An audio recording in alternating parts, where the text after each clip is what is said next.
Durante séculos, a Índia foi o centro intelectual do mundo, mas quase ninguém hoje reconhece o tamanho dessa influência.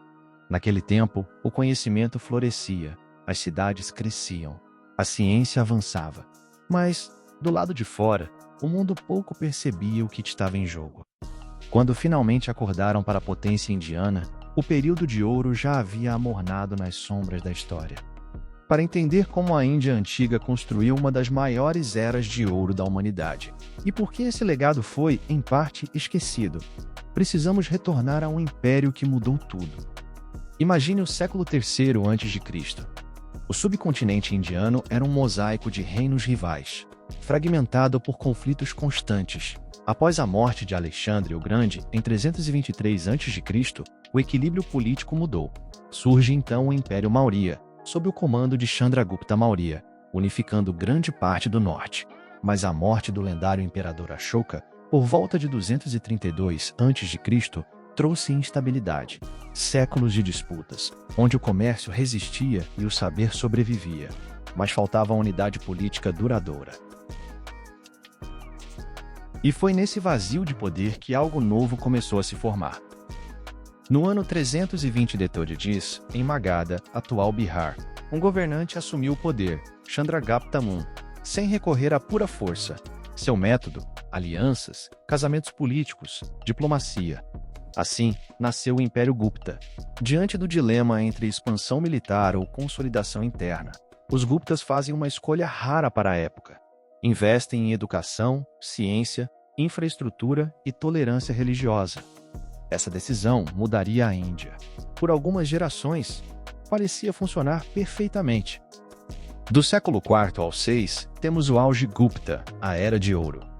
Pataliputra transforma-se no maior celeiro cultural e intelectual do Oriente. O mundo assiste ao nascimento do sistema decimal, a consolidação do zero, avanços em astronomia com Aryabhata, tratados médicos do Ayurveda e um florescimento artístico sem igual.